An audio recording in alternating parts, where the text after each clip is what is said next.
Hey, greetings. Looks like we're live now on Facebook. We should be going live on Blog Talk Radio in just about a minute. Apologies for the late start, but that's the way it went. So that's the way it goes. We've got an important show for you tonight, and we'll have Clifford on the line here soon, hopefully. And we'll be getting this show shared. Hopefully, as soon as Clifford gets on the program. The show will go live in 5 seconds. 4, 3, 2, 1. Blog Talk Radio. All right. Hey, greetings, everyone. Thanks for tuning in. You're tuned in to the Militia Intelligence Report, and there's a lot of news this week, and looks like we got a lot of folks watching right now. Cliff will hopefully be on the line here soon, so we're gonna get right into it.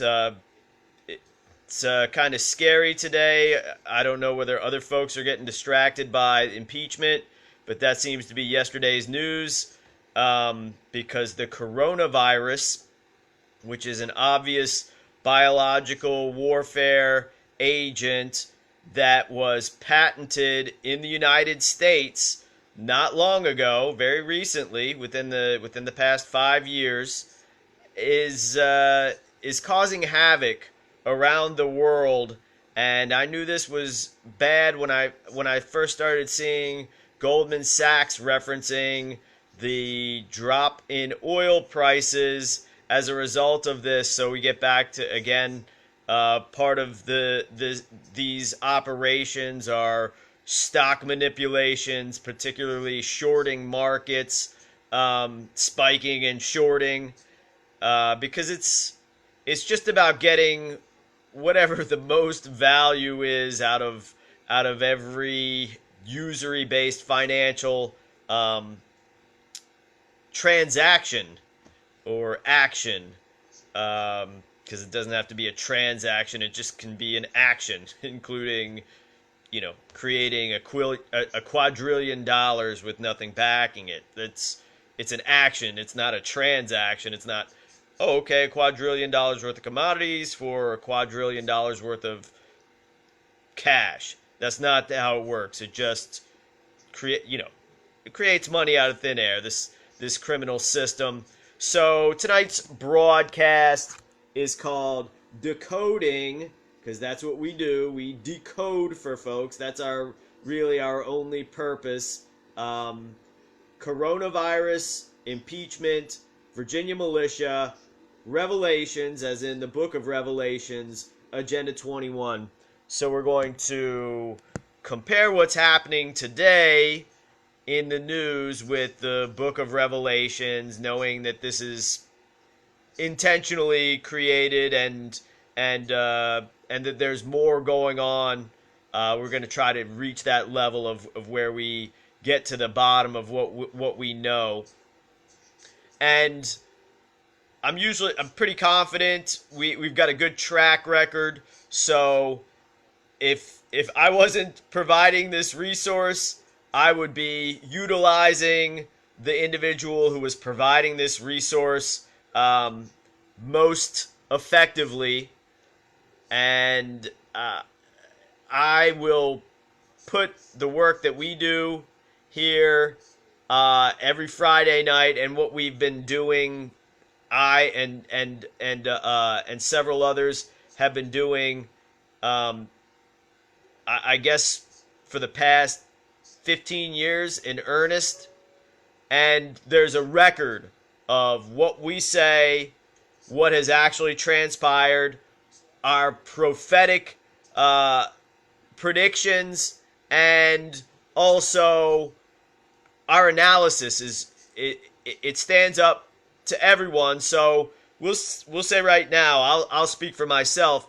I do not know nearly everything. I'm excited by the fact that I learn profound new things that are essential every single day.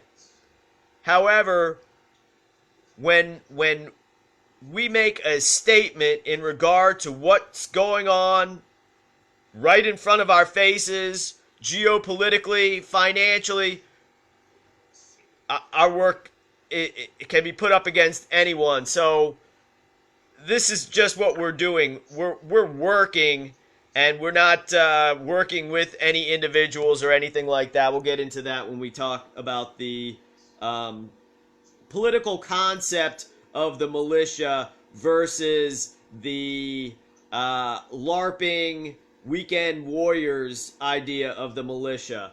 So we'll start with the coronavirus. We're going to cover a couple quick things with the coronavirus, which is causing havoc.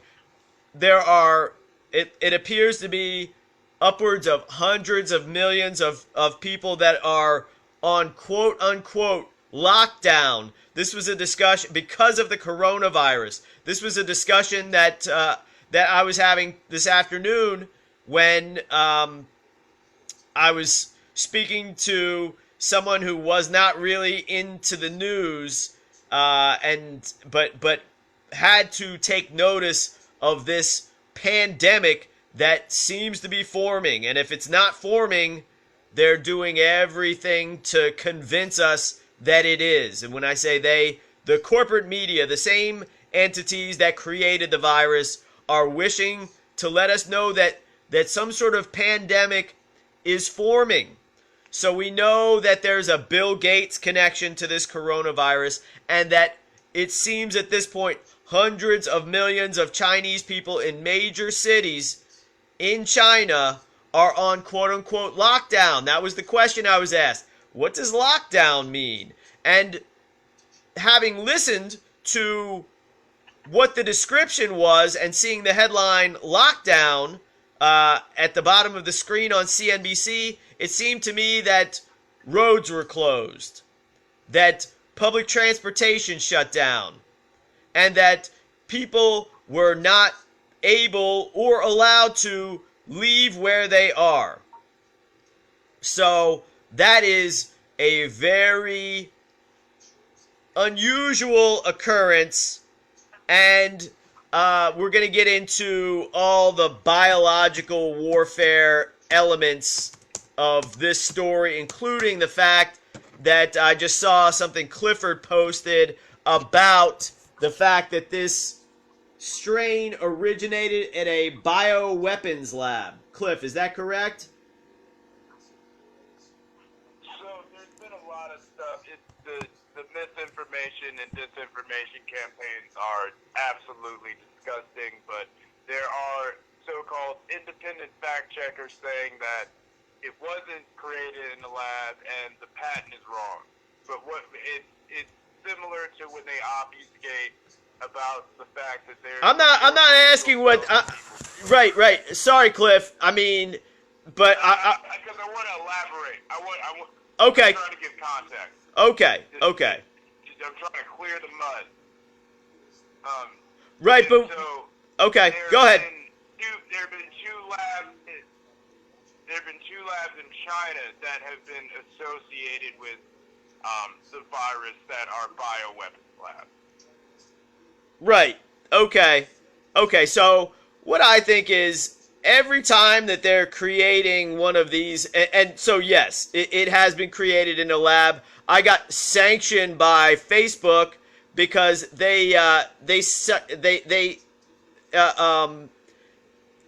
said my story, that my video talking about the United States patent for the coronavirus was fake news. And there's something called science feedback, which is an arm of Facebook that I'd never heard of, that likes to get on top of these stories and twist it around. Because I didn't create this thing. You know, I just start hearing about the coronavirus out of nowhere, and somehow I'm in my news feed and I see, wow, that's a United States patent for the coronavirus. So I look it up and I'm like, hey, is this real? Yeah, that's a real United States patent.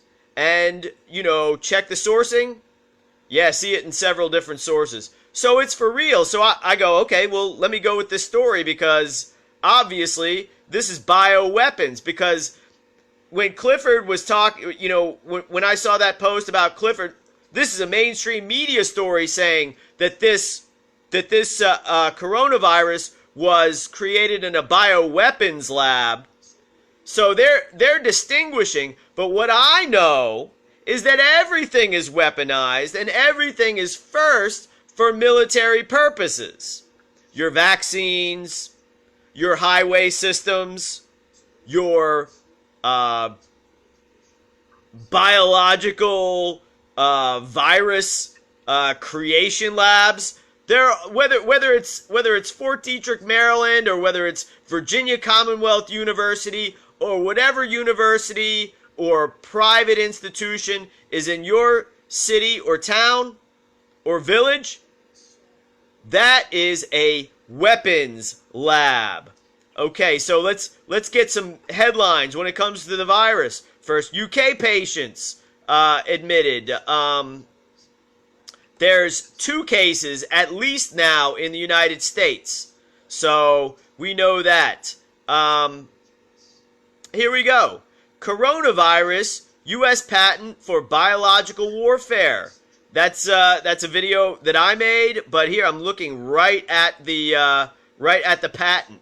So I also wish to touch on the Israel. I do want to clarify. Yeah, go for it. What the fact checkers, the dishonest fact checkers are saying is that patent is for the SARS coronavirus, and it has absolutely nothing to do with the coronavirus that's been linked to Wuhan, China.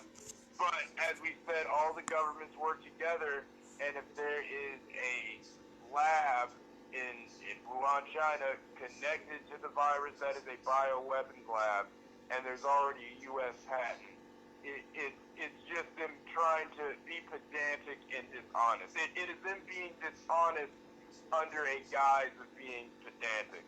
So, and I saw an article from 2014 saying that incurable diseases were being created in labs. So, whatever sort of details are being misconstrued, it doesn't matter because the overall picture, the big picture is they're creating these deadly diseases and pandemics, and they're unleashing them. Continue. Absolutely. I mean, they're unleashing them. It reminds me of this episode of Curb Your Enthusiasm where Larry, we'll get into the Bernie Sanders, Larry David connection here maybe later on in the show. But Larry lends out money to someone allegedly for, just expenses and stuff like that, maybe 10 grand. And then this guy, he then turns around and spends $10,000 on a party for himself where he hires Richard Lewis for about $10,000 to the comedian, all these Jewish comedians, if you don't know what I'm talking about, Curb Your Enthusiasm. And the guy says, Oh yeah, I know you gave me $10,000, but this $10,000 is a different $10,000 than the $10,000 you gave me. That's a different $10,000, but I just gave you exactly $10,000 and you spent exactly $10,000. Oh yeah, that's right, but that's a different one. Yeah, that's right. The U.S. has the U.S. Government has a patent for the coronavirus that's now released. They did a bunch of testing for a pandemic 2 years ago, but that's a different one. Oh, okay, here we go. A high-level exercise conducted 3 months ago showed that a coronavirus pandemic could kill 65 million people. Oh, but that's a different coronavirus. Conspiracy theorists, that's a different one. Oh, you're so crazy, you're debunked. I'm gonna sanction you from science feedback, through science feedback, cause you're debunked. You're debunked because it's not okay. Here's another one. This was one of these mainstream media things that actually got to me, that I think in a positive way. And I remember watching an episode of Simpsons when I was in college, and Lisa Simpson becomes a vegetarian. And it all starts when Lisa sees a lamb at a petting zoo. And then the family at the next meal obviously has lamb chops. And Lisa says, I don't think it's right to eat a lamb. I don't want to eat a lamb. They're too cute, or something to that effect. And Homer responds, Lisa, that's lamb, not a lamb, And then later, he says, well, hey, we'll just have some bacon. No. Have some sausage? No. Have a hot dog? No, that all comes from the same animal. And he says, oh, I'm certainly a wonderful magical animal. It's just these folks that, 1 + 1 is 2. And that's not, a different 2 than the 2 we all know is 2. 1 + 1, here's a test. What's 1 + 1? 2. No, it's 2, but it's a different 2 than the one you're thinking of. I mean, do you get what I'm saying? Yeah, Chris, I think we're good, and I just want to say that because I've been sharing on my account as well as one of the Chris Dorsey Militia accounts, and I got a comment on something I shared from my account from the Nibiru Countdown group saying that that they were approving the post but closing comments because I quote. Oh no, excuse me, hold up. I quote.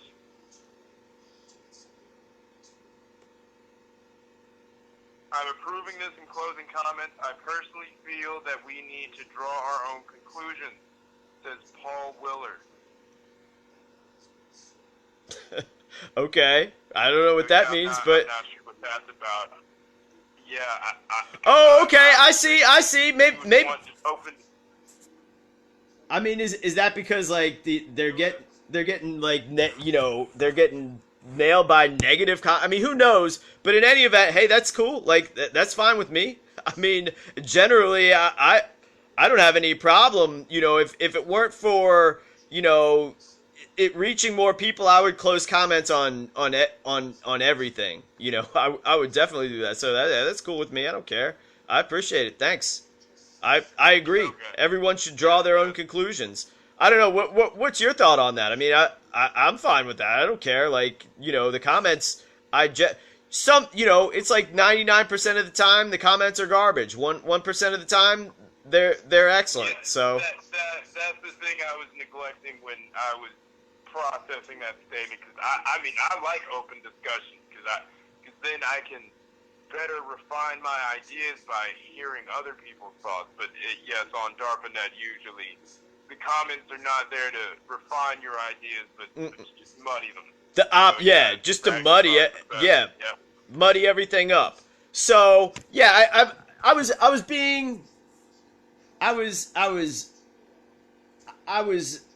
being repetitive in a sort of way where I'm just saying, hey, I'm being straight up with you. If you believe this stuff and some group of quacks calling themselves science feedback affects the way you express yourself and your opinion on something so important as this, I mean, you're not an adult. You're not an adult. Yeah, you're just a dummy. You're just a dum-dum. Because... And Chris, another update, well, not really an update. I saw some headline from one of the alternative media, who I believe is controlled opposition, but Wuhan coronavirus is a designer virus, year of the rat ritual from the Freemasons. I think it being the year of the rat and bubonic plague, I think that's probably yeah. synchronicity that we might as well go ahead and document. I agree. I don't disagree. Yeah, year of the rat, bubonic plague. It's that, and it's much more. Like everybody, because but what does that really matter? At the end of the day, what does that matter? We can identify who's doing it, what the purpose is, and I mean, it's just so much over the years of this. There's a new Netflix show. I believe it's called Pandemic. Is that right? Anybody out there? That would be what. I've seen that title when scrolling through Netflix. Okay. So again, and we do have a comment about folks being skeptical. Unless it is coming from a local doctor that's like 80, I don't believe any of it. I mean, I don't know what that means, but I'm skeptical of all of this stuff. I don't know what to believe, but they're telling us that this is what's going on, and usually it's worse. It seems strange timing with the trade war. First phase of the trade deal just signed. But again, all the nations of the world work together. I do want to cover. Let's go through it because I want to cover what I thought was important this week, and let's start with the beginning of this week and go into a little bit of the trap that we warned people. Chris, just go on. I'm going to be sharing for a bit, so I'm going to be muted. So just go on, and when Okay. you want some feedback, just let me know. Okay, all right. Thank you, Clifford. All right, we warned you. Don't go down to this trap. It's not going to do any good. It's too late to petition the government, and don't go down there to the Virginia State Capitol. Don't go down there. Don't go into a trap. So, Cliff and I have been discussing The Art of War, Sun Tzu, a lot this week. And I recognized what was going on with the January 20th event at the Virginia State Capitol in Richmond for what it was. A trap that it will serve absolutely no purpose, and it will be an event where I believe most of these guys are actors. I believe that that's what the crisis actor advertisements were for. I believe a lot of folks got paid to go down there. A lot of folks, it was in their business interest to go down there. Alex Jones, some of the hacks on YouTube, etc. And, I mean, anywhere. Have their own website, have their own radio network, whatever they were there not to serve any real purpose, because what they did was they walked into a pen and got surrounded by folks ready to, considering, with contingency plans to open fire on them and then frame them for what could or would have been set off. And in any event, these individuals that went down there either went into a militarized no-gun zone where according to the law right now, martial law had to be declared in order for that to happen. And there's also existing statutory law that says even during a state of emergency, you can never ban weapons on public property in the Commonwealth of Virginia, which includes the Virginia State Capitol, but is not limited to the Virginia State Capitol. So not only through existing law, but also through explicit statute, unlawful martial law is declared. Unlawful, state of emergency is declared. Yeah, you can declare a state of emergency, but you can't create no gun-free zones. Now, the statutes that have passed since then and before that event are leading to elimination of carrying guns on state government property and limiting the access and the ability to carry guns in general. But at that time, folks are like, okay, take my gun away. Oh, that's okay. I'm going to go in and lobby someone. Oh, they're not even going to see me, and I just gave up all my rights? Okay, well, maybe I'll go out and stand with all those folks posing with big guns. Oh, okay, all those strange-looking folks looking like, whatever, menacing, stupid, crazy, like freaking Gomer Pyle in some instances. In some instances, looking like, I don't know, Navy SEALs.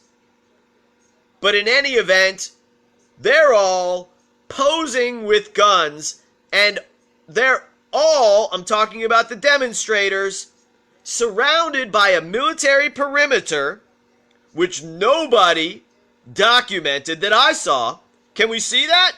That's basically all I do. I mean, I know what the rules of engagement are, and, the rules of engagement are, man, if you're going into a situation where somebody's trying to trap you, like, don't walk into the trap. Don't walk in any farther than you can recognize the trap. It's like human beings are about as smart as roaches or mice. Because hold on a second, let me get this out, Cliff. Because they're slightly enticed to go right in the middle of a trap that is deadly. And the slight enticement is, hey, I'm gonna, get some money for acting? Okay, I'm going to increase my cost to advertisers through broadcasting? Okay, but that's not a good enough reason to walk inside the middle of a trap so you're as smart as a roach, cockroach, or a mouse, or the aforementioned rat. You just need a little bit of enticement, and then you can't help yourself from walking inside of a trap where you're surrounded by snipers pointing guns at you. And I can tell you, hey, if things had gone differently, maybe that individual who was walking in the catwalk around the businesses, probably working for the government, would have opened fire, and then all hell would have broken loose. But it doesn't matter because it accomplished nothing except for at the end of the day. I did like the guillotine, by the way, though. So, okay, decent talking points. That's really the only good thing that came out of it was the guillotine, and with the phrase, what was it? Death, treason is punished by death, or something to that effect. So yeah, right on, 100%. I think it was the punishment for treason is death.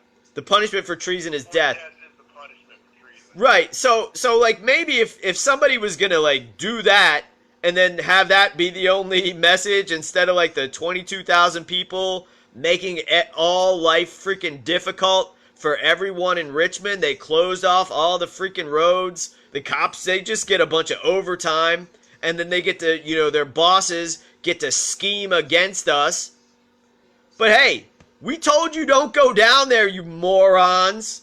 So I laugh when I see these guys. Where were you? You're a loser. Where were you? I mean, where were you in 2012 Where were you in 2013? Where were you in 2014? Where were you in 2015? Were you in 2016? Oh, I'll tell you where I was. Done petitioning and lobbying those folks with guns. Cause like it wasn't cool back then. And so anyway, you walked into a trap. You got told beforehand, this is a trap. Don't walk into it. This is a setup. They're already gonna, pass this. They're gonna say it's white supremacist because it's taking place on Martin Luther King Day. And there we have it. I predicted last Friday on the show, hey, this is going to be the last Lee Jackson Day. And guess what these jokers replaced Lee Jackson Day with? Election Day! That's the new holiday. It's like, well, yeah, they don't want to name it Lee Jackson Day, but like the state workers, they're so freaking pathetic, man. They live for these paid holidays that they get with their cush, unimportant, like treasonous jobs. My dad's a former state worker, Virginia state worker, so, I mean, yeah, his job was pointless. I mean, not for the operation, but the operation was pointless. Department of Corrections. But in any event, yeah, Lee Jackson Day. Everybody knows that. We used to get off school for that. But you know what? They're going to say, no, you can't be proud of yourself. You can't look at the great Virginians of the past unless it's like, some dude, that, I don't know. Like, I can't even think of any individual that we're allowed to be like, proud of anymore that did anything noble, righteous, stood for a cause of any kind. So no wonder we look back to the War of Northern Aggression to say, hey, yeah, Robert E. Lee, yeah, he was pretty good. Yeah, Stonewall Jackson, yeah, they were great men, great tacticians. They had a sacred belief system, and they accomplished a lot. What most folks would have thought impossible. And we're double-crossed by politicians in Richmond. So, hey, there you go. What's new? Nothing. Nothing is new. So, yeah, you get the most crooked elections in the world. They're the most crooked elections in the world. Let me repeat this. The most crooked, obviously crooked elections in the world that don't get talked about by anyone besides myself. I mean, they had the election system in Virginia gets hacked into every single year. Every single year it gets hacked into, and so they want to mock you by saying like, hey, we know you like Robert E. Lee. We know you like Stonewall Jackson. But hey, this is replaced by a day like where you give your consent to tyranny. How about that? How about we do that? So, white people, folks who are from here or whose ancestors fought for the Confederacy, we think you're garbage. That's what we think. We know you like your guns. We know you like to protect yourself. We know you like history. We know you venerate your ancestors. So we'll just crap all over that. Okay? Good. It's done. So, what do we say every week? We say every week, once the government ceases to carry out its only reason for being, it is abolished. It's not that thing anymore. So recognize when somebody doesn't abide by the Constitution for the United States, and they put that into law, that's a violation of the Constitution, because any law repugnant to the Constitution is null and void. But when every statute that they pass and enforce acts in contradiction or is repugnant to the Constitution, then the Constitution doesn't exist anymore. It's just, as George Bush said, maybe 15 years ago, it's just a blank damn piece of paper. And every president before and since has said something similar, which is fine with me. You know what? I like the Constitution all right. I'm not married to it because I created it. You know, the rules I live by, they don't have anything to do with the Constitution, because the Constitution is the rules for the servants of the people. That's not the rules for the people. And so a lot of folks said, hey, we don't even necessarily think that the Bill of Rights is a necessary thing, because it goes without saying. It goes without saying that when you enter into a state of society, they can't take your guns away. They can't tell you how to think. You can't get set up and framed by the government. So, like, why would you put that in there? And so the Virginia delegation said, well, yeah, I guess that's right. That's evident in the Articles of Confederation. But let's follow the lead of Article 1 of Virginia Constitution, which is basically, it's a better version of the Bill of Rights in the United States Constitution. So that's what they said. And I can tell you, when we're talking about warfare here in 2020 on the Militia Intelligence Report, we're talking about a political concept. We're not talking about a bunch of duck hunters thinking that they are tough and want to start a militia in freaking Pocosin or something like that, or something exactly like that, which is some garbage that some chump came to me with. Some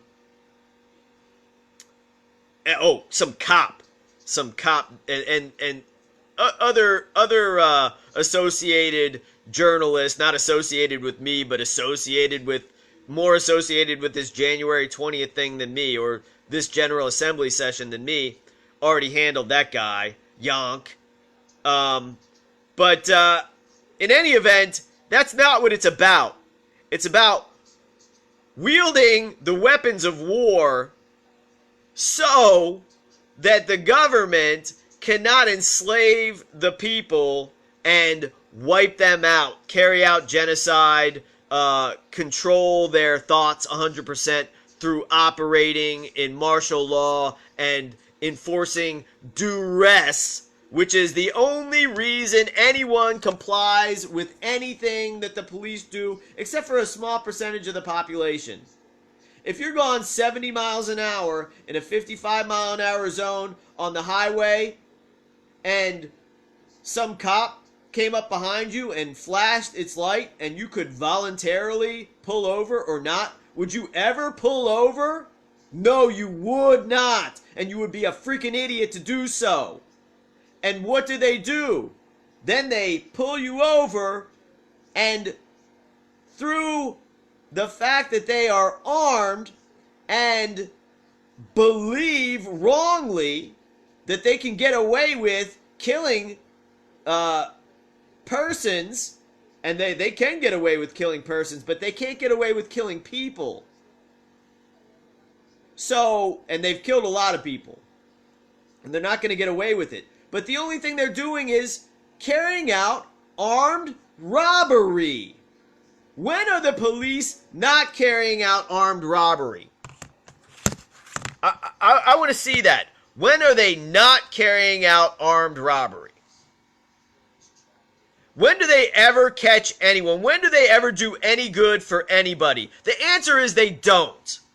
So this gets us back to, so if there are any self-respecting police officers out there they would quit their job and they would go like, yeah, you're 100% right.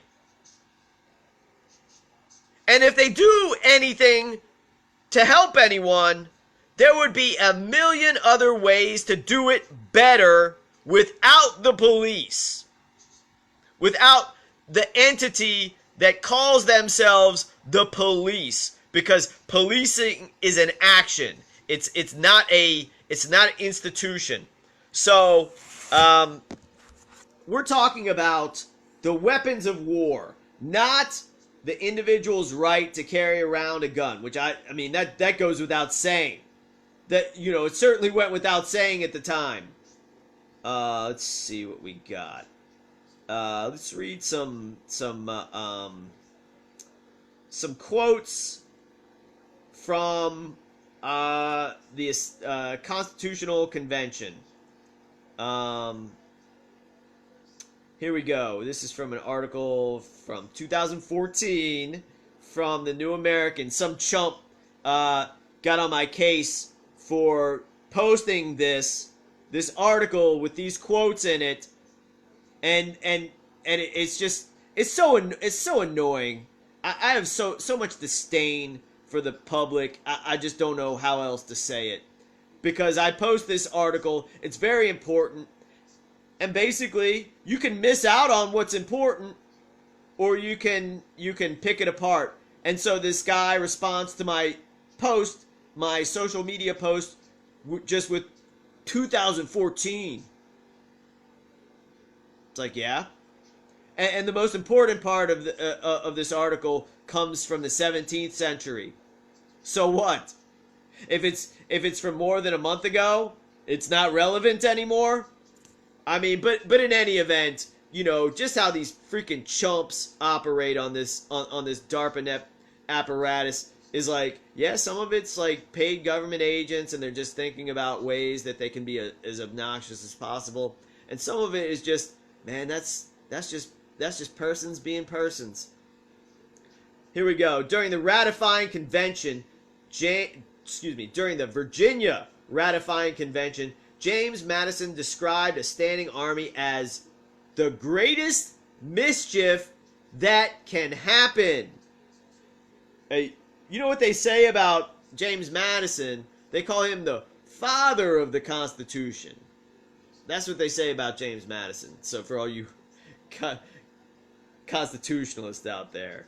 And so I got the impeachment on in the background, and that's all the Democrats are concerned with today is the Constitution. I mean, they're correct in this. I mean, they're even admitting, yeah, so what?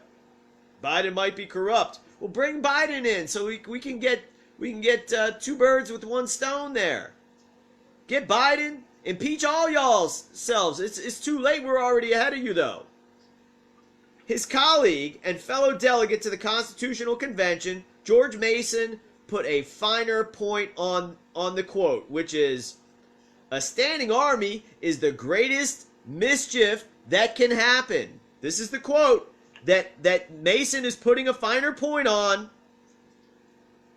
A standing army is the greatest mischief that can happen. And here's George Mason, father of the Virginia Declaration of Rights, the author of the Militia Code, which is the basis of the Second Amendment, says this in response: no man has a greater regard for the military gentlemen than I have.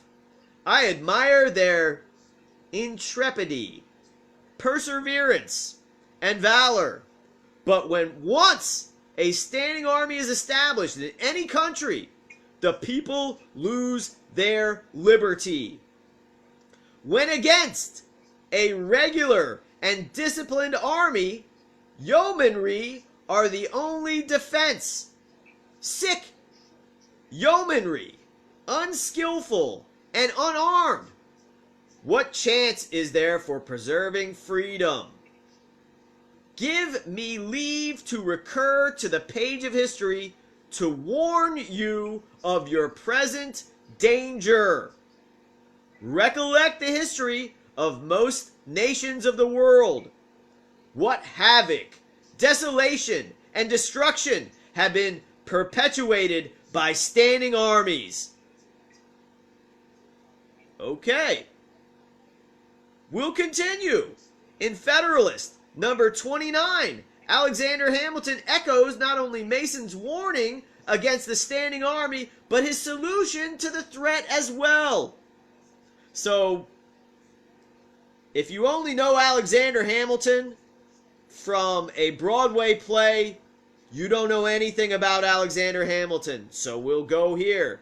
If circumstances should at any time oblige the government to form an army of any magnitude, that army can never be formidable to the liberties of the people, while there is a large body of citizens little, if at all, inferior to them in discipline and the use of arms, who stands ready to defend their own rights and those of their fellow citizens.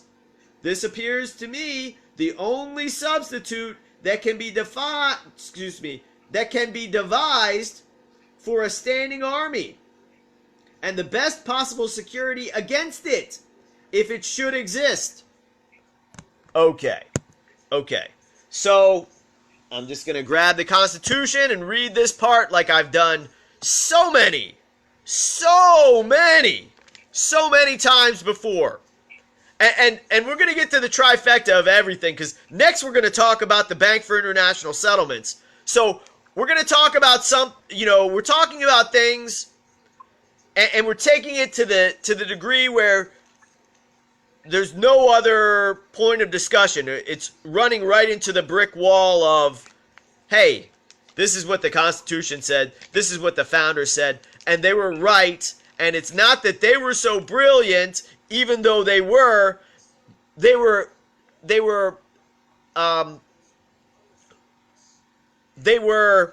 recognizing reality. The one truth out there in the world is reality. I want to get to the truth. Okay, you mean you want to get to reality? I just want the truth, man. Reality. So, the truth means saying the truth is recognizing reality and describing it as it is. It is what it is. This is the reality. There's no disputing it. Unless you do something like saying, yeah, this coronavirus was created in a lab, in a bio-warfare lab, and there's a U.S. patent, but that's a different coronavirus. That's a different $10,000 that I spent on this lavish party than the $10,000 I just borrowed from you. It's a different one. So, again, reality is the only truth. Let's see the reality. It's funny, I just opened the Constitution up and to a section on Alexander Hamilton. Certainly not by on purpose, but that's what happened. That's synchronicity. All right, let's see. Article 1, Section 8. Where are you at? Article 1, Section 8. Let's see. All right, so we got to borrow money on the credit of the United States, to coin money, regulate the value thereof, and foreign coin, to fix the standard of weights and measures. So that's given to the government, to the Congress, not a private organization. And then weights. Oh, that's because back then you had to have real money of intrinsic value. All right. To declare war, grant letters of marque and reprisal, and make rules concerning captures of land and water. That's never done. The Congress doesn't even want to do that. Let's see. Where is it? To raise and support armies, and this is Article 1, Section 8, Clause 12, to raise and support armies, but no appropriation of money to that use shall be for a longer term than 2 years. So after hearing the framers talk about the dangers of a standing army and seeing the reality that we find ourselves in right now, and to see that it is explicitly forbidden in no uncertain terms in the law of the land, which was ordained by the people and is the rules for the people's servants. There it is, case closed. The Constitution doesn't exist. The United States government doesn't exist because the United States government cannot have a military that loses track of $35 trillion a year if there's an appropriation of no longer than 2 years. And that is implied to occur only when there is a war declared by the Congress. Wow. Okay, now we're back. Okay, they're attacking the broadcast now because it's done. There is no United States of America. Demons in the comments. What's that? They've had demons in the comments. I saw someone comment on the show when I shared it to one of the Joe Rogan groups. Like, someone came in and saying profanity. It's pretty ridiculous. Yeah. I mean, that's what demons do. That's what these folks do. Like, it's like The Exorcist. when they start sprinkling the holy water on, I mean, they really freak out. And this is your holy water. And this is the rules for your servants, and it's not the greatest document that's ever been written, but there's elements of the greatest document ever written as the basis of this document. This is our common law. So, simple enforcement of the government, simple enforcement of the Constitution would result in the execution of everybody who works for the government and any corporation, because they're carrying out treason. They don't do anything but treason. I'm not advocating that. I'm just saying that's the fact. I'm not advocating, crazy militia people do crazy freaking stuff. Except for, like, they're not the militia, because the militia only means the people in control of all the deadly weapons of war. Meaning, the people in control of the government. Because all political will comes with the exclusive authority to wield deadly force. That's the way it's always been. So if that's taken away from the people, then the people will be wiped out or enslaved. Or, which is why, let's reiterate again, we don't walk into traps, into pens or paddocks, since a lot of people keep bringing up the Las Vegas psyop. right. Where there's snipers around, where there's snipers on every building. So, Right. don't walk into a situation where your enemy wields superior deadly force over you. Right. Exactly. I mean, it couldn't be said any better. You're walking into a pen surrounded by your enemy. I mean, and I'm not saying they're your enemy. I can't disagree with James Madison, George Mason, or Alexander Hamilton. They're the ones telling you your enemy is the police and the United States Army, the United States Navy, the Central Intelligence Agency, the FBI, DARPANet, and that everyone who works for them is your enemy. I'm not telling you this. That's what Alexander Hamilton, George Mason, and James Madison are telling you. They're telling you every so-called police force, and they play these little word games because we told you, hey, police is a thing. Police is a thing you do. So police and force is like, that's a little game that they play. Police departments, police corporations. It's already all done. I mean, we tell you, hey, this government's abolished. Why you worried about Donald Trump getting impeached? It's done. if what you believe in, say to believe in, you shouldn't care about Alexandria Ocasio-Cortez. You shouldn't care about Elizabeth Warren or crazy Nancy Pelosi. Yeah, they're all pieces of garbage, no doubt. So's Mitch McConnell. So's Rand Paul. They're all pieces of trash. But they don't have any authority except for under duress. So don't put yourself in the middle of duress. There you go. So, and why does this happen? That's the best way to say it. Yeah, why does this happen? It happens because there's private corporations, banks that wield power and have taken over the monopoly on currency, and the Bank for International Settlements, which is the central bank of all the central banks, the lender of last resort, the highest authority, including policing authority on the planet. And when I say the highest policing authority, I'm talking about the Bank for International Settlements Financial Stability Board. That's the highest policing authority on planet Earth.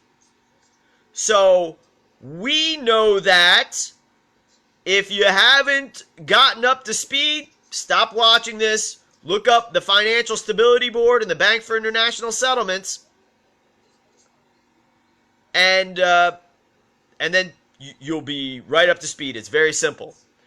One institution controls all the nations of the world. And then there's the United Nations.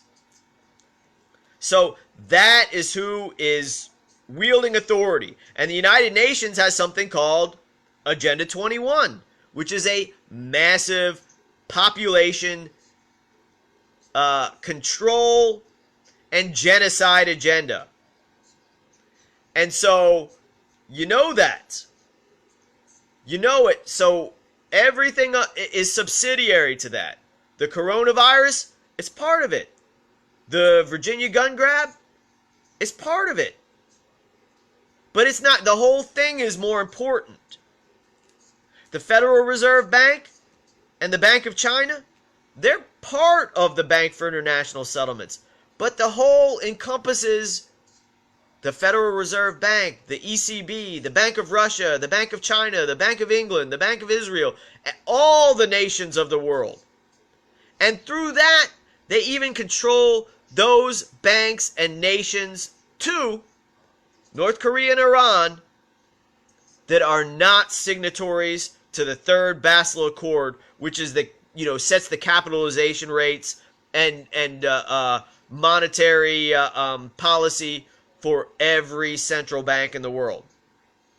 So even the ones that are explicitly, hey, we're not a member of this, it controls them 100% anyways.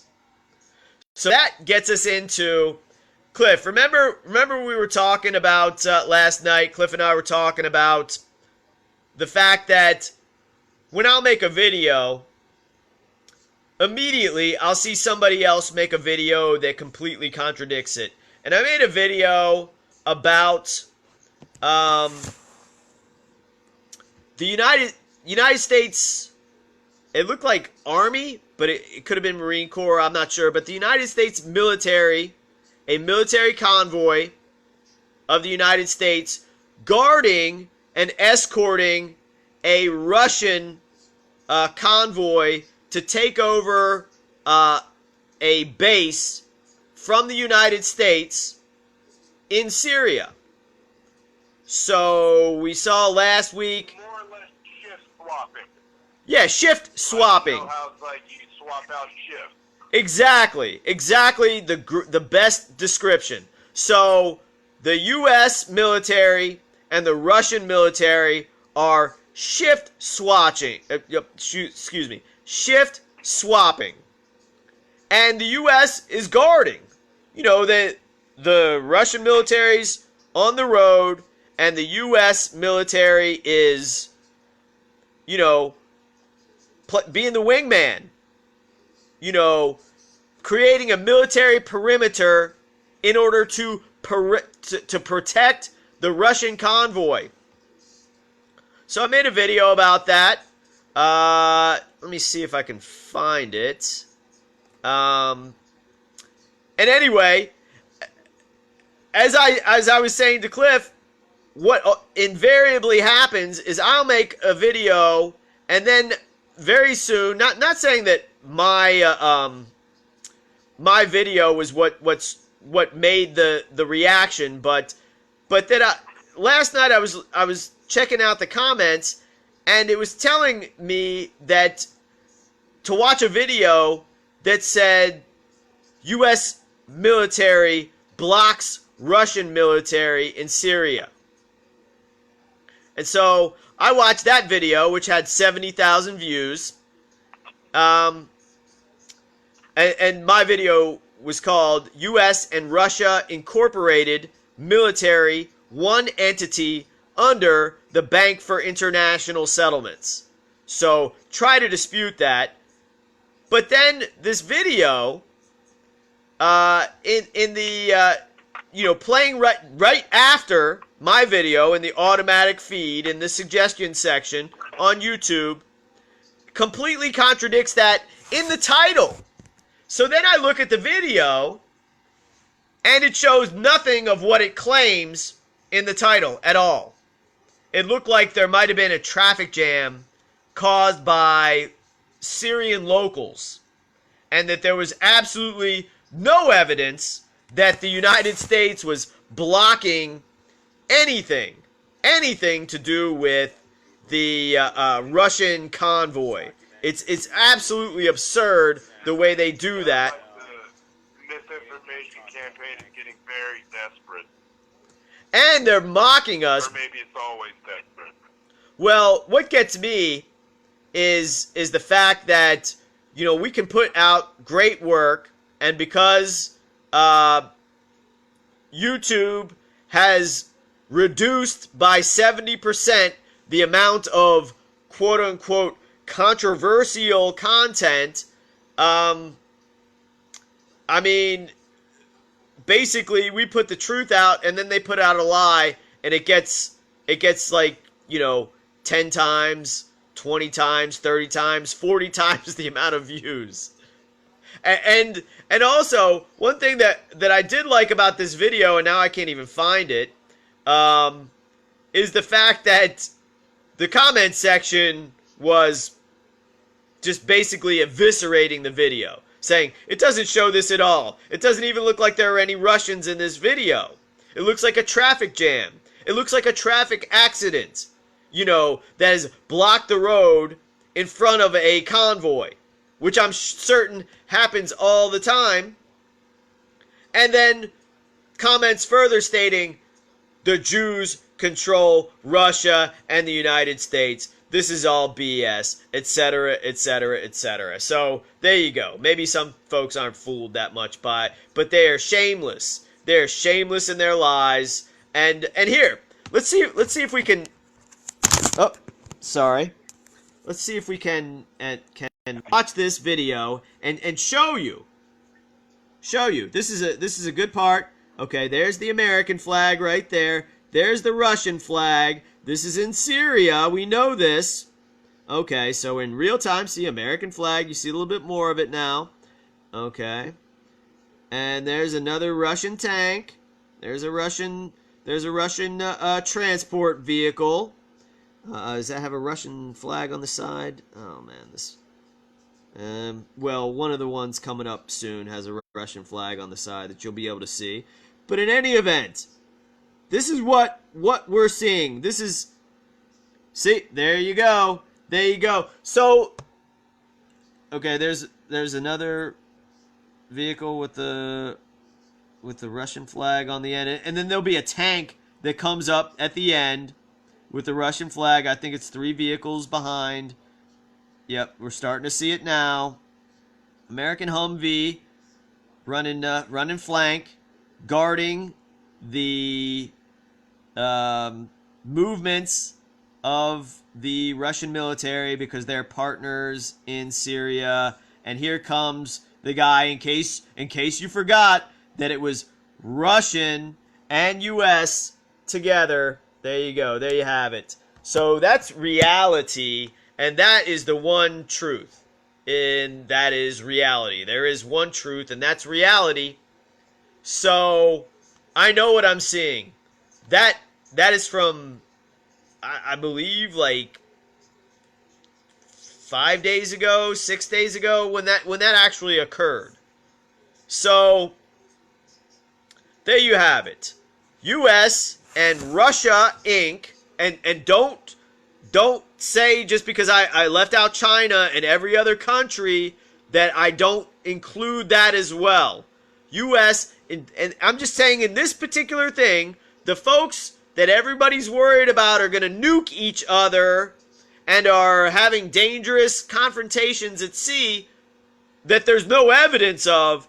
Here's evidence of the opposite. And when you talk about nuclear weapons and space weapons, without Russian equipment, the United States rockets would not work, and without American equipment, or without United States of America Incorporated created equipment, the Russian missiles and space weapons wouldn't work. And they're all satellite driven. They're all using each other's equipment. They're all buying from each other. They're all cooperating. Because what is this about? This is about exploitation of oil in Syria and other valuable commodities.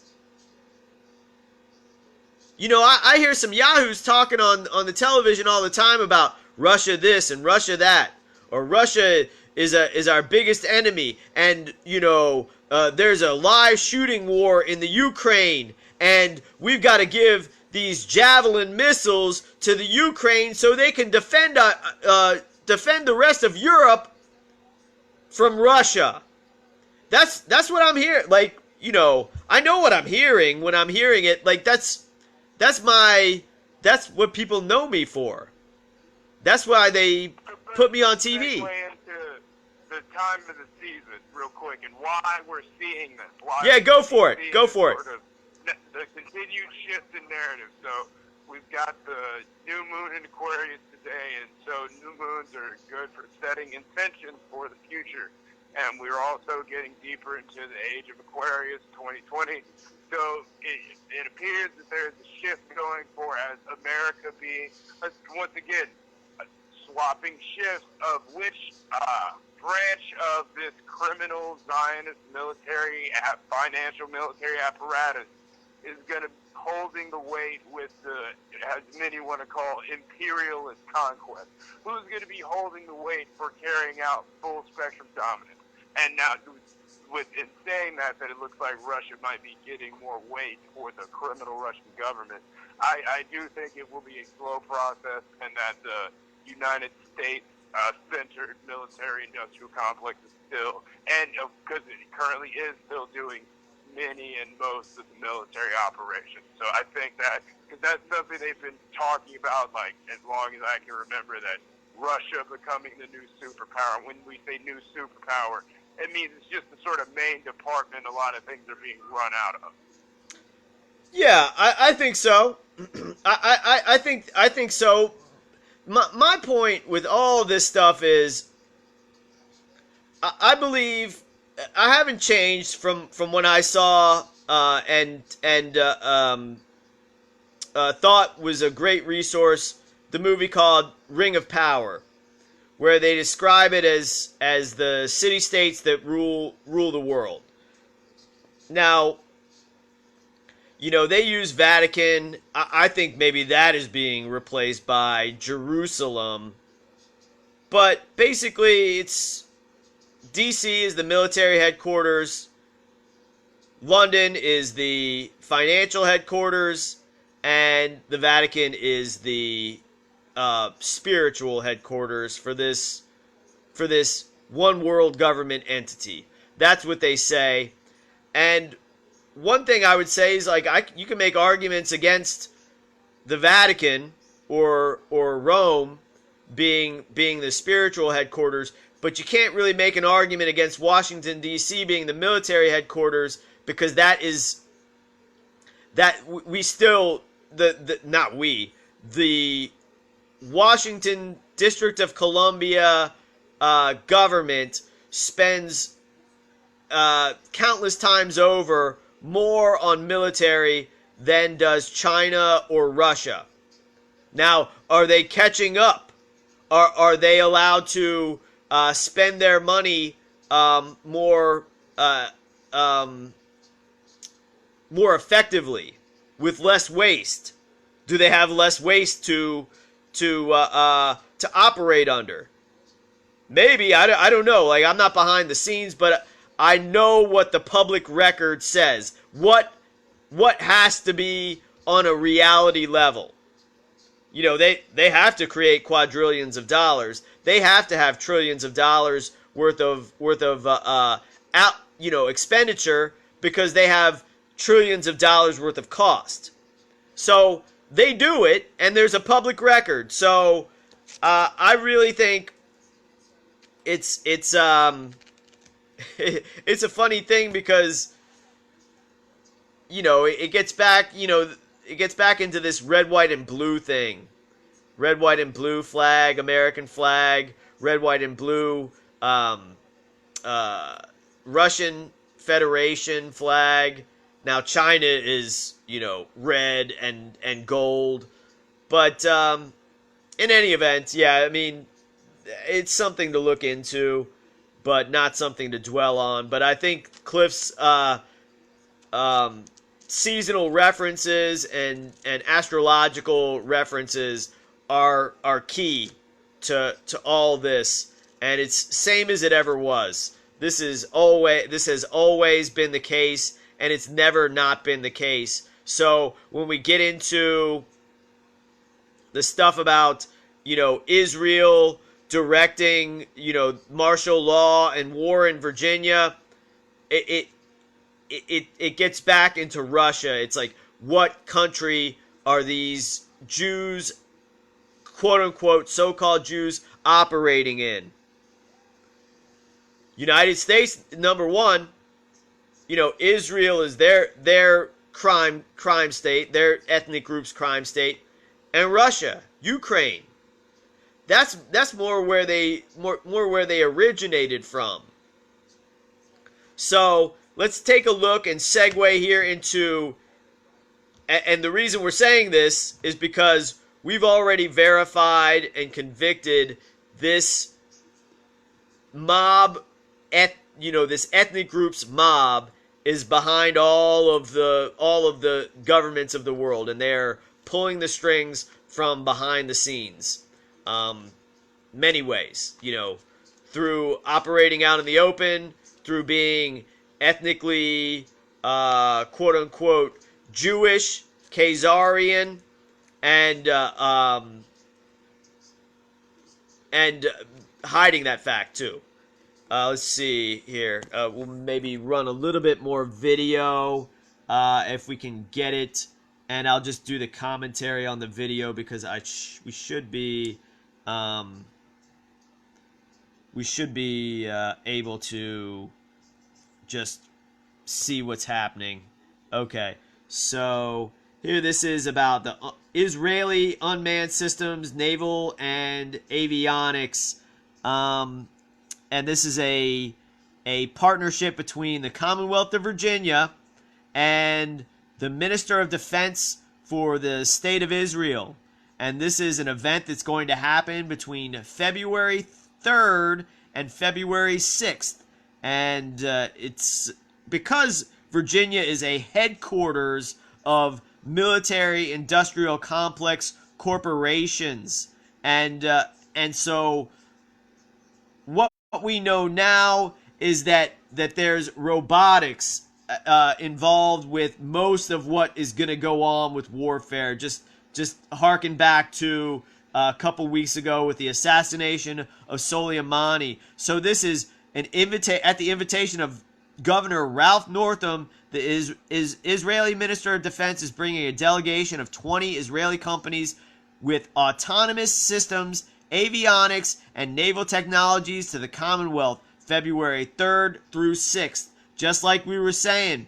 So they're going to use this not just for military purposes, but for police to use deadly force using drones and robotics. We'll get to that in just a second in this video. But that's what I'm going through. And there you see, it's not that many views. I don't see that many folks talking about this. And I know I've made these videos this way for probably the past 10 years at least. These kinds of videos and stuff like this used to get me like 25, 30, 40, 50, sometimes even more, 1,000 views. So, here we go. UAV aerostats. Hold on.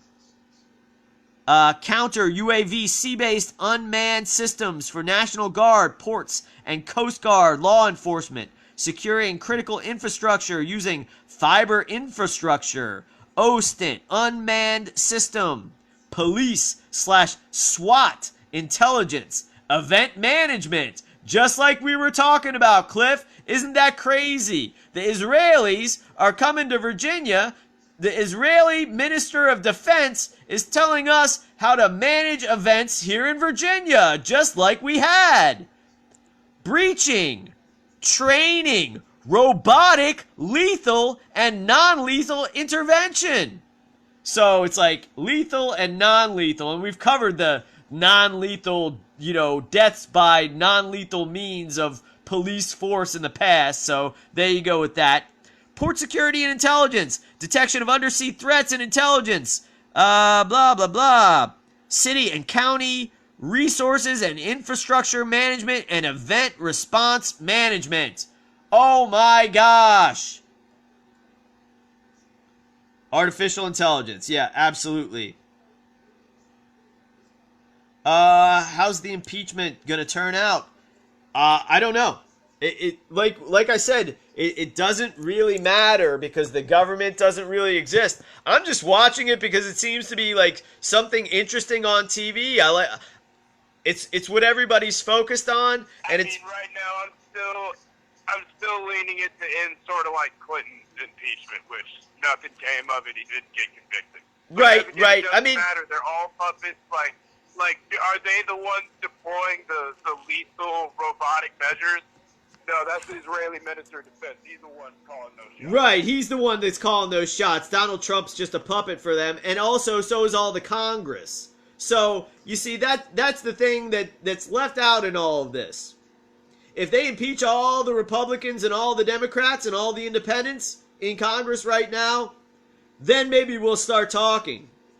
But just one of the chumps that's like, man, how did they even get away with calling this guy the president? They were really degrading us like in a hyper speed. Yeah, it doesn't, Okay, so, if somebody wants to explain themselves, but like, I'm not gonna bother in mystery, especially when it's like, isn't that so funny? Somebody, like, I'm reading all that stuff, and somebody's response is, how's impeachment gonna turn out? I mean, come on. Good one. Hilarious. I mean, let's unpack this again, Cliff, because this is a big thing here. This is a big freaking thing. This is Israeli Minister of Defense, I guess, like, money handout by Virginia taxpayers. I mean, this is so crazy. And I'll tell you what happened yesterday in the General Assembly. They basically just made Virginia so simple and subsidized abortions in this region so much that, if anybody has any, they couldn't make it any easier for mothers to murder their unborn children. They couldn't make it any easier. I mean, so let's just put it that way. So when you talk about what the government does, all I can say is, hey, they're engaging in war against us. We put it out there. I mean, you know what I'm saying, Cliff? We're going face to face with these chumps like Rudy Rockman. Remember that guy? I mean, that guy. I saw this article, Yeah. and then, I mean, that's the thing. I but want to focus more on the actual Israeli criminals. Because the thing is, like, if I can go and confront Ehud Barak, I don't know what everyone else is doing. Like, with Rudy Rodman, he was a complete chump. He was a complete liar. It's disgrace. right. So like, yeah, okay. So we go out and we confront these Israeli criminals in our land, these troublemakers, and that's what they're doing. And I just read out exactly how they're troublemaking, and we'll go over it again. We'll certainly go over it again. But they are troublemaking, and so I read this article from a couple years ago, and it may have even been Cliff that posted it. And I'm looking down, and I see Rudy Roachman posing with his arm around Sheldon Adelson. And I see multiple pictures of Rudy Roachman, Rudy Rockman, or whatever that chump's name is, with Sheldon Adelson, who's the direct boss of all the other bosses of Donald Trump, besides Jacob and Evelyn de Rothschild, and maybe even Nat de Rothschild. But besides that, who's the boss? Sheldon Adelson. So there's Rudy Roachman with them. We tell you, this is what they're doing. They're declaring war on us, and they go like, no, that's a different kind of war. That, it's not what you think when we say, hey, the Israeli Minister of Defense is going to work with police and SWAT intelligence, event management, breaching, training, robotic, lethal intervention. I mean, that sounds like really, like, maybe it doesn't sound that way to you because you don't know how to, as Frank Matthews said, decode, but we're decoding what that means. It's not good. It's not good. Okay, what else were they doing? Israelis coming to tell American government officials how to use robotic lethal intervention is certainly not good. Right. Especially given that Israel carried out the 9/11 attack. Exactly. And they're behind all of the other attacks inside the United States against the American people. I mean, that stuff about the event management, it just struck me as, how many times do they have to redundantly show you this? What did we call Philip Van Cleve last week? A Mossad agent. Why is that? Because he was suckered by a Mossad agent, Sacha Baron Cohen,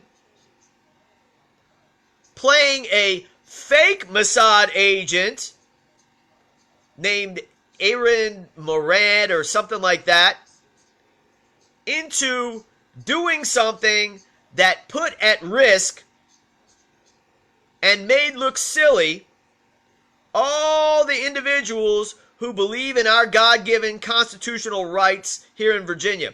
And I can tell you something, maybe his ancestors are, but Philip Van Cleve is not from Virginia. I wasn't born in Virginia. My parents weren't born in Virginia. My grandparents weren't born in Virginia. But my great-great-grandparents were born in Virginia.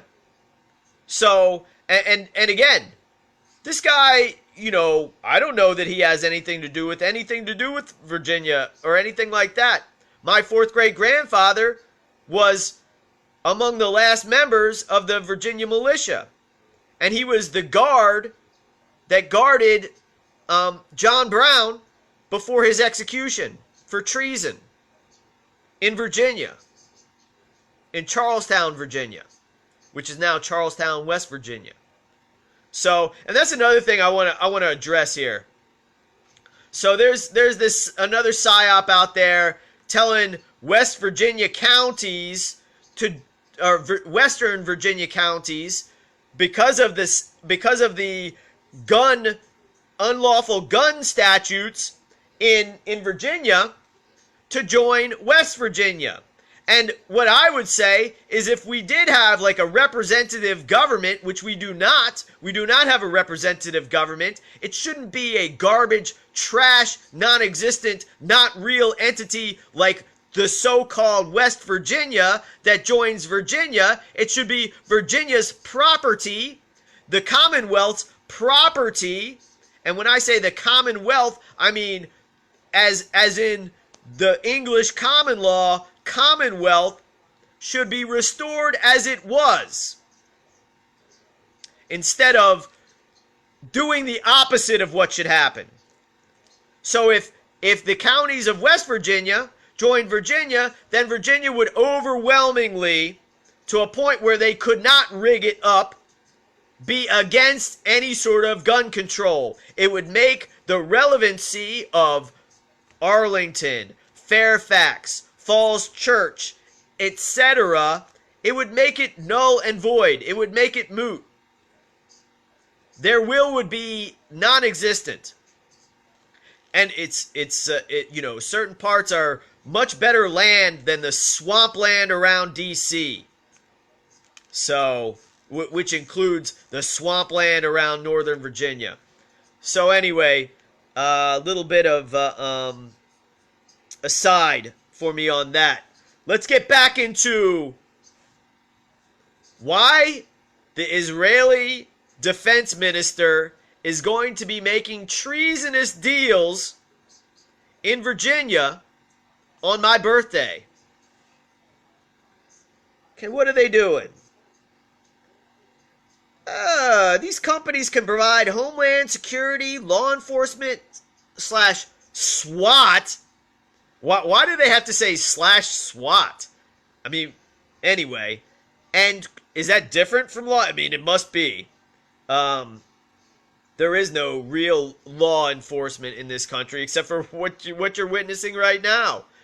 Because we say, and we've been saying for years, all these guys are guilty of treason. I mean, this is absolutely bonkers. Israel attacked Virginia on September 11th, 2001, and now they're in control of the government, and they're killing us off, the people in Virginia, with us paying for it through our taxes. And the most innovative and operationally proven technologies in the world, UAV and aeronautics / counter UAV sea-based unmanned systems for National Guard, Port and Coast Guard, law enforcement, securing critical infrastructure using fiber infrastructure. So that's like was mentioned, AI, OSINT, unmanned system, police / SWAT intelligence, event management. So that event you saw on January 20th was managed by the Israeli Minister of Defense. Breaching, training, robotic, lethal, and non-lethal intervention. Port security and intelligence, detection of undersea threats, intelligence about ships, drugs, and human trafficking. Isn't that rich? The headquarters of all human trafficking in the world is going to say, what, we can help you traffic humans like we do? We can help you do it the best? And city... Again, I'll just say here in California, I confronted Ehud Barak, who is a known child rapist and 9/11 co-conspirator. Again, they're doing it all over the country. People need to do something. I mean, I've not seen them do this crazy stuff anywhere else. I don't think they can do it anywhere else but Virginia. Because this is ground zero when it comes to the war that's going on and that was escalating. and is escalating, I should say.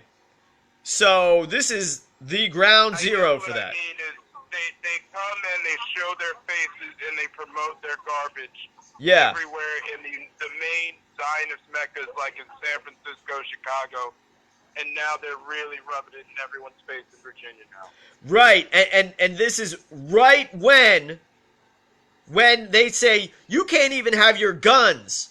And I will tell you, I will trade guns, conventional weapons, for these weapons that these Israeli defense ministers are going to unleash on us here in the United States.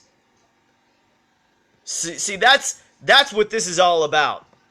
You know, a gun, yeah, it's nice protection.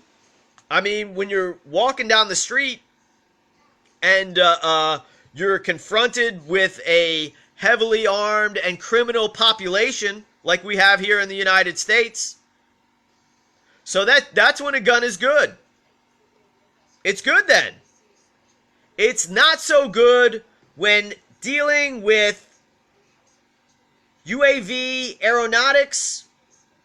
It's not that good when dealing with lethal robotics.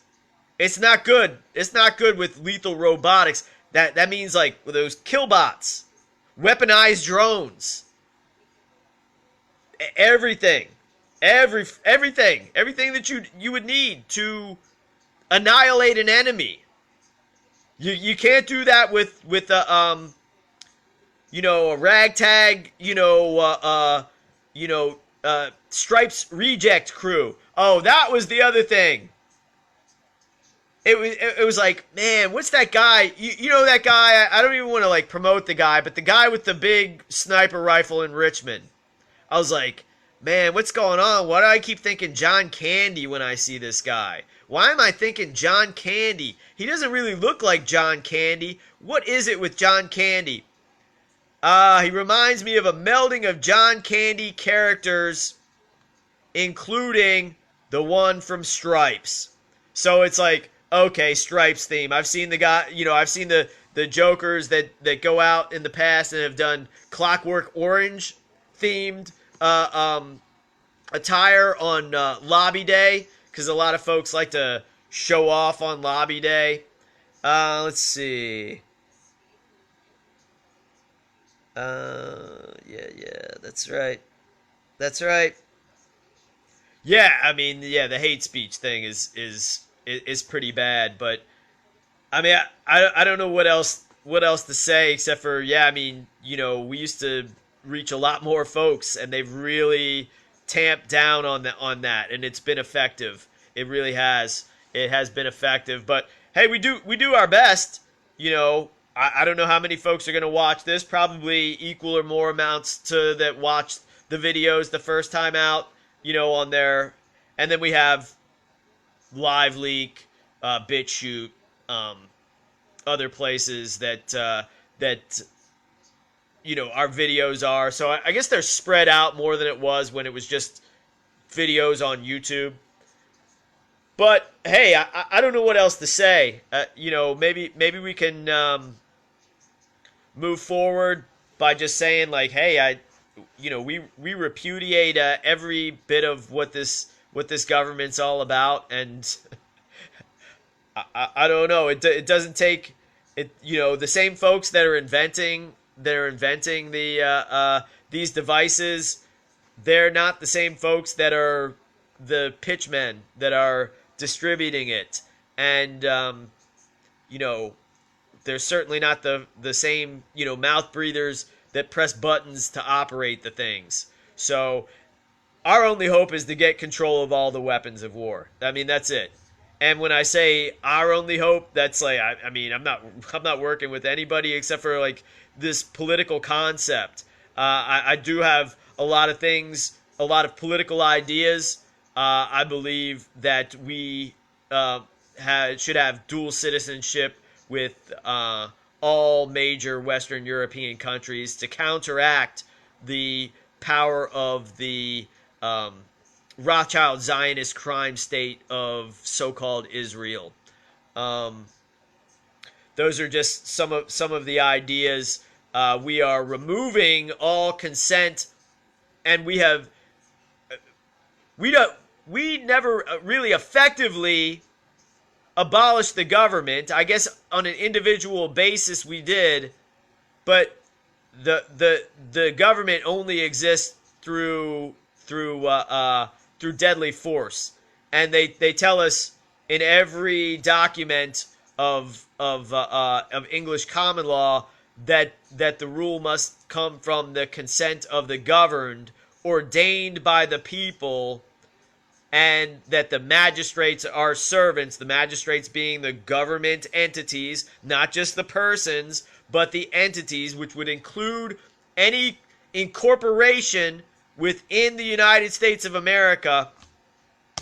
And I must say, when we talk about the president of a corporation, it doesn't matter who the president of a corporation is when you are the entity that created the corporation and can liquidate and remove the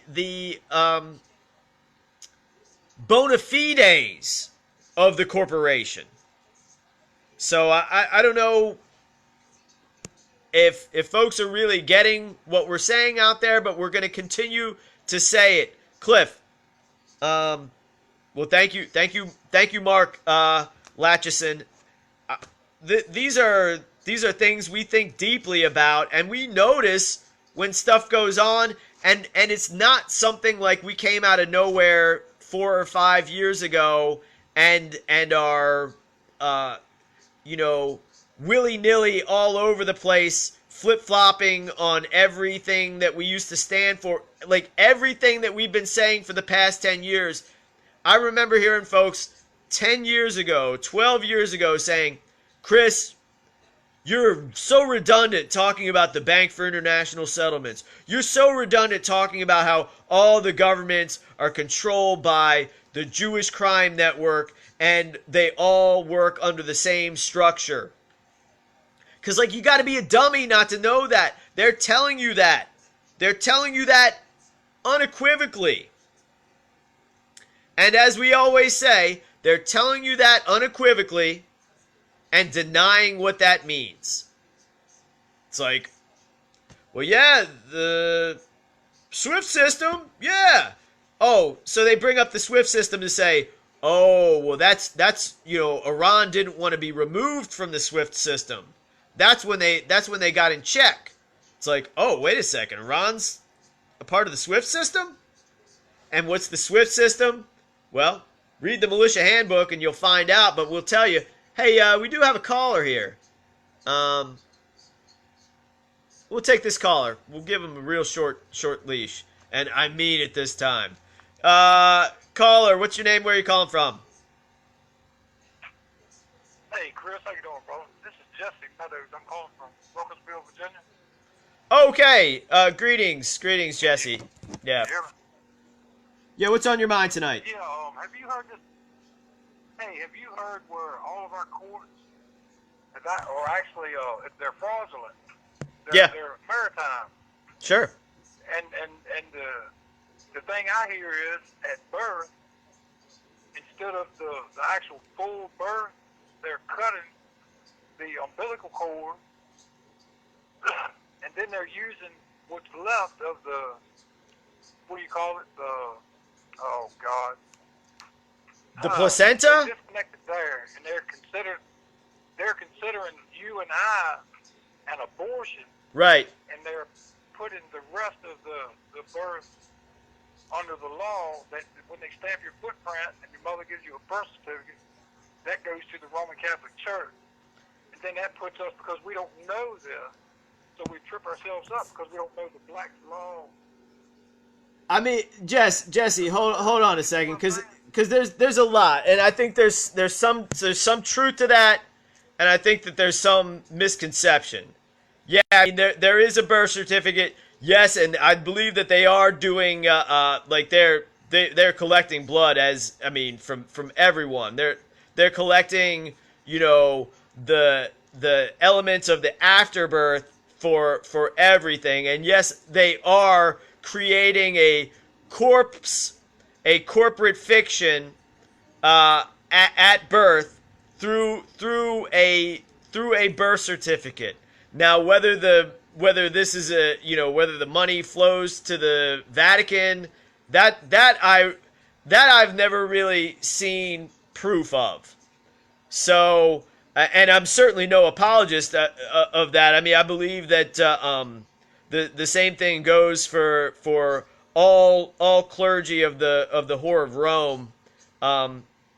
That goes for the if the law is enforced. I mean, the law calls for execution of all Roman Catholic priests, beginning with the Pope. But I don't know. Well, that'd be nice, but unfortunately, I don't think that's gonna happen. I think Right. That'll be the other way around. We're going home. I mean, if you think, I mean, it's one or the other. I think it's really one or the other. I mean, and again, I don't have any vested interest in this. We oh man, I misspelled Revelations. We don't really have a dog in this fight. Hold on. Yeah, go ahead, caller. Yeah, I just wanted you to keep this number and you can call me back when you get that because I don't know, it's really hard to No, that's all right. talk to anymore than people are waking up. Well, it doesn't matter. That's what I'm saying. Like, because it's like, I mean, what would be the purpose of that? I mean, I don't, I find that, a lot of this, a lot of the callers are just like putting out, random stuff. Like, I mean, what would be the purpose? I don't know you. You just called the show and said a few things about like maritime law. That's like, I don't know. That seems real suspicious to me. But if you don't know this, I mean, I've been involved in all sorts of government activity. Or go ahead, caller. I've been watching you for probably about, I don't know, 6 months maybe. I've watched your old stuff that I can find on there. And I agree with you 100%. God bless you. Yes, sir. All right. Well, hey, thanks, caller. Much appreciated. We're gonna get to the next caller. All right. Hey, thanks a lot. Good call. Thanks, Jesse. We're gonna get to the next caller. All right. This one's a little more questionable. I hear you. You've unmuted me. Okay, cool. All right, I'm at your description page. Hold on a second. Whoa. Hey, caller.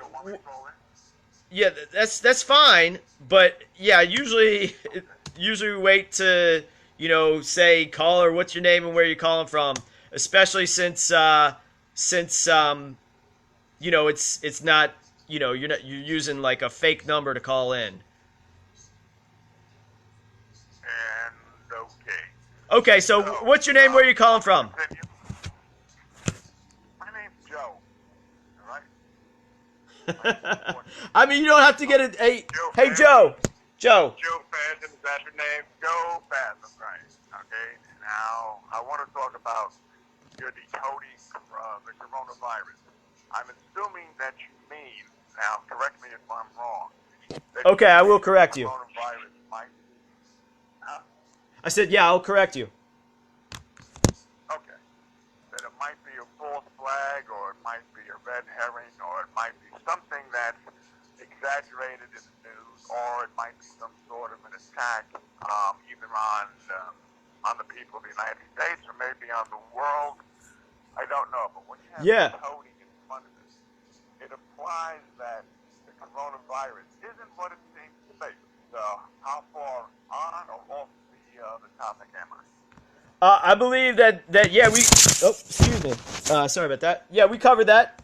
That's pretty much what we said. Hey, it might be exaggerated. It might not be a real thing. It seems like it is. But in any event, what is being reported on the ground in different parts of the United States and in China, there's definitely something happening.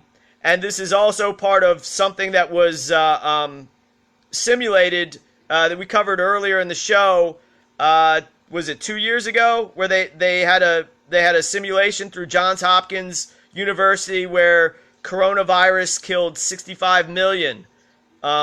So it's something. Computer model?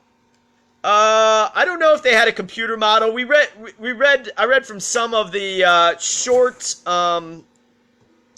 Let's see if we can pull that back up. The short article about it. Well, if you're saying simulation, and that's what you mean, if you're saying a simulation, they're not exactly going to kill 55 million people in a real-life test and nobody can do anything about it. So I know what you mean about the probably computer model. And I happen to agree that it's very possibly a test to find out how Americans will react. I also remember about 2 years ago there was the Ebola scare, and I predicted that would be over in about 3 months, and it was. Right. And this seems to follow the same pattern as the Ebola scare. What do you think? I mean, it could, and we covered the possibilities of that, like shorting the stock market. I started paying attention to this because it came up quick. As far as I'm concerned with the news, I attempt to consume as much news as I can, quote unquote news, and they were referencing Goldman Sachs predicting a $3 drop in the price of oil, and that was. The headline, that was the big headline on Bloomberg, where the rest of the news was just covering impeachment.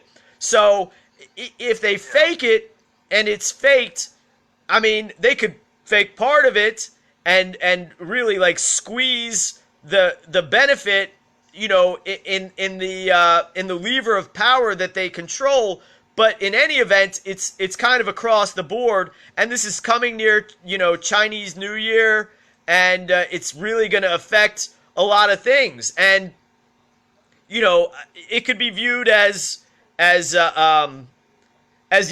test on how Americans are operating. But there's so much connection between China and the rest of the world that this sort of thing is you can't keep it isolated in China. But there's also similarities in that when you referenced Ebola.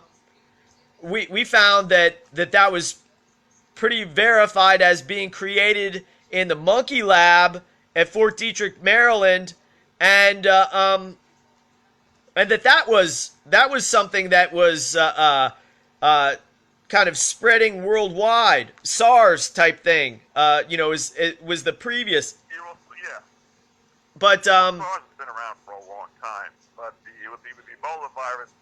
Yeah, there was speculation that had been created by the CIA in a lab here in the United States.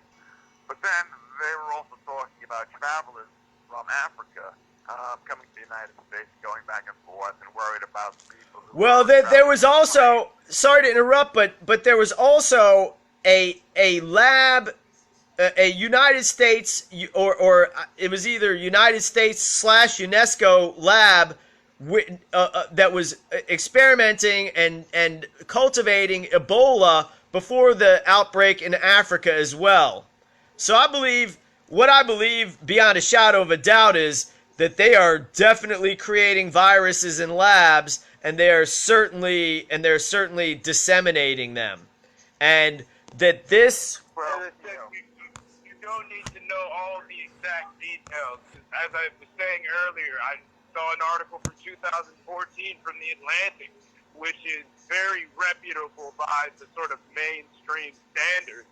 And it was saying that, scientists are creating uncurable diseases. So they're already creating uncurable diseases. It doesn't matter if the coronavirus is one of them. It doesn't matter if Ebola is one of them. Those details are, you start to tread on being pedantic. When you start to get, is this one fake? Is this one real? It's like when people want to say, nukes are fake.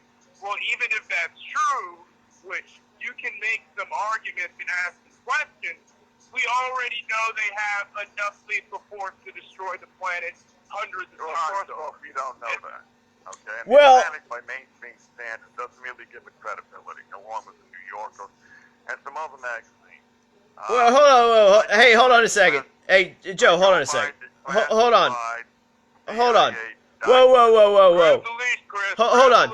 but I just want to, yeah, okay. So we operate under Robert's rules, and I should have my latest edition. But anyway, we've got to get into that because yeah, there's absolutely no. You're saying that there's no proof that nuclear weapons. I am saying that speculation's been around for a while, and I haven't seen documentation. And there's a National Security Archive that you can go to, which houses thousands of classified documents. And if you wanted to look up something like that, you can fairly easily. I haven't done it. It may be true, but I don't read. I mean, I don't. But wait. I'm just trying to figure out what you're saying, that they do exist or they don't exist, because they measure. So what I'm saying, I am saying, if you read and believe everything that's in the mainstream media, you're not exerting critical thinking. There is a website called the National Security Archive that Right. houses declassified documents. So Declassified documents. right. So what's your point about that? So my point is, you can't say we know for sure that these laboratories exist. What did we? Wait. You're saying we know for certain that Fort Detrick. I mean, how do you not know? I mean, like I mean, video evidence. I'll say video evidence from Fort Detrick. For God's sake, National Security Archive website Right.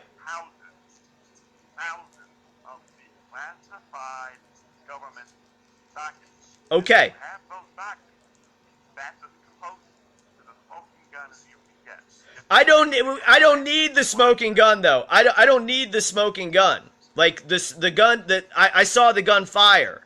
So like I don't need to see the smoking gun because I know who's pulling the trigger and where it's pointed, and I watched it, the whole thing, and then it's also captured by CCTV. So when you're talking to this, No, you don't. yes I do. No, you don't. No, Okay. You go by where there's smoke, there's fire, and that's absolutely true. But you can't say, I've seen the person shoot. Mr. Phantom, you're starting to get pedantic with this metaphor. Chris, this is what I mean when it gets to this point, they've You shown don't what like- they are. Hey, no. Cliff, let me handle this. Hey, God bless. Hey, God, I'm telling you, this is BS, man. I don't know who you think you are, Joe, fake name, man. But when I speak, man, I'm not interested in you trying to come on this show and do what? What is your purpose? Listen to me. Thank you. You don't believe in evidence. Neither does your partner. And Hey. your partner going, this You is walked bad. into No. Cliff, listen to me. And I'm going to explain something to you. If you and I, listen to me. God, You are a nobody. listen to me. Nobody trying to be a somebody. So don't say, listen to me. I'm saying listen to me, chump. I'm saying listen to me, you coward who can't even say what your real name is. You coward who can't say what your real name is. Where are you, buddy? How do you know what my real name is? I know it's not Joe Phantom, and that's what you said it was, chump. I didn't say it was Phantom. That was your voice. And then you repeated it. Yeah, and you agreed with it, Joe. And then you agreed, you chump. For God's sake, you guys don't think. I said it. You're not sa- Listen. Go back to your world. No. You came into my world. You dialed the wrong number, son. You dialed the wrong number, you Jew.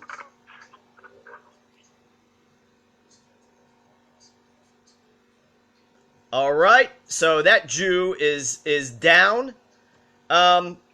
So that was interesting. And they had to come in. So, Cliff, what do I you? feel like he called last week. I mean, it could be. He Definitely called before. he's possibly called before. Yeah. I mean, yeah. I mean, that guy was just, I mean, masterful at saying like, well, I haven't done this, but you can do this. No, you haven't. What you're saying that this is what this guy said. There's no proof that these bioweapons labs exist. Let's see what the listeners think. Listeners, as you know, maybe a point of comment. Do you believe these biological warfare weapons labs exist? Do you think that they existed? I mean, we've quoted from a story tonight on this show referencing a bioweapons lab. Hey, let's look up bioweapons lab. Let's just do that. Bioweapons labs. So just for everyone to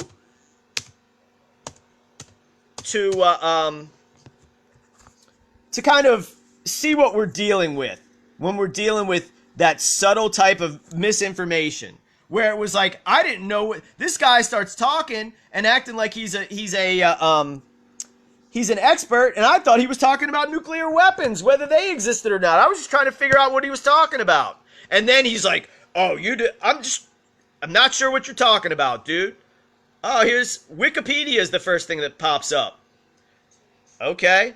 United States Army Biological Warfare Laboratories. Let's see what that says. Let's see. The U.S. Army Biological Warfare Laboratories were a suite of research laboratories and pilot plant centers operating at Camp Fort Detrick, Maryland. All right, so they do exist. Not like Santa Claus. Not like a legitimate caller on a radio show. Let's see. Or a legitimate presidential election. Or a legitimate presidential or any other election. Over 100. Okay, so we got to get a good source. Weapons labs, biological research raises concerns. Let's see. Let's go to that one. Let's see.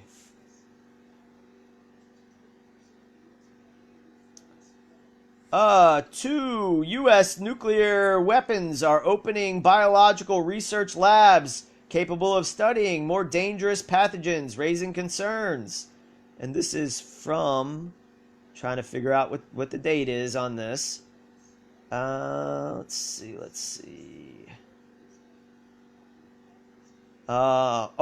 This is 2008. On January 25th, Lawrence Livermore National Laboratory began operating a new biosafety level 3 BSL-3 research lab. In addition, Los Alamos National Laboratory is scheduled to complete a federally mandated environmental study on a similar lab in 2008, enabling the lab to begin operations soon thereafter. Okay, case closed. That source is... Let's see what the source on that is. Linda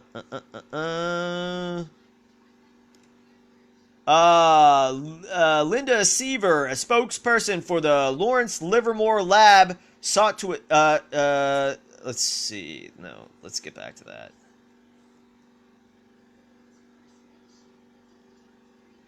It is difficult for outsiders to determine if a country is engaging in offensive or defensive biological weapons research, putting a premium on transparency and confidence-building measures to reassure the international community. Outside groups have raised concern that locating the new BSL-3 labs in weapons facilities will make it difficult to convince other countries of the peaceful intent of U.S. research. Okay. 60 seconds. Let's see.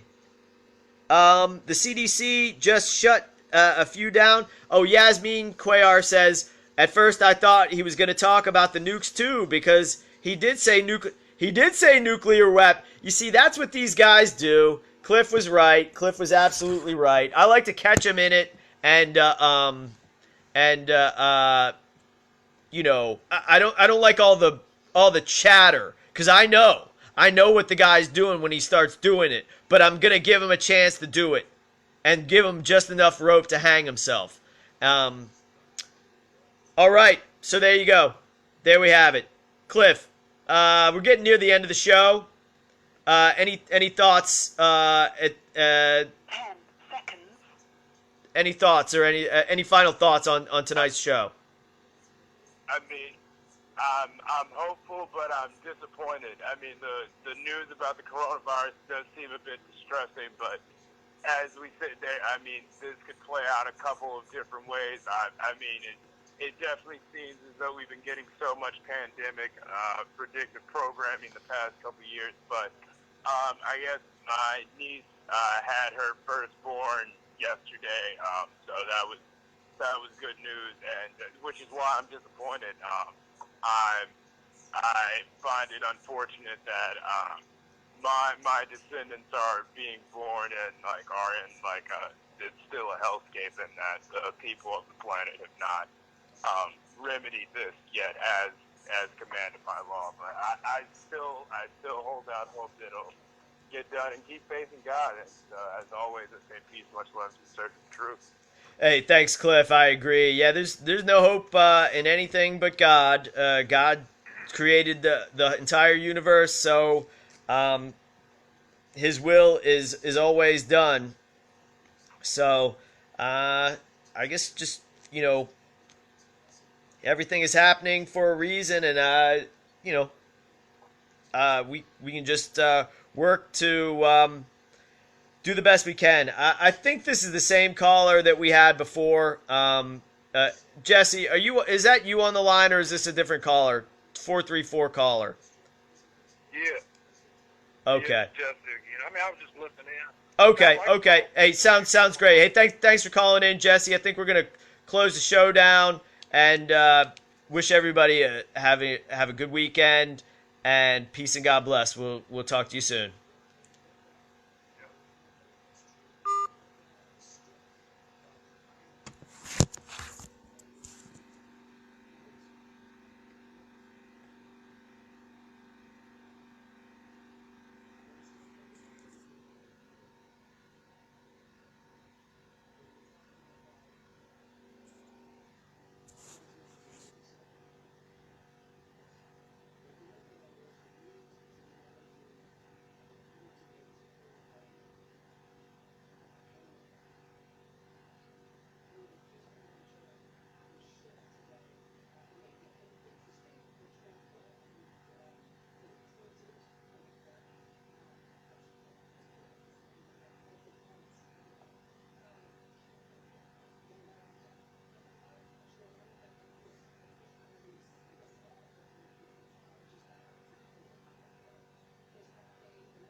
We're still live.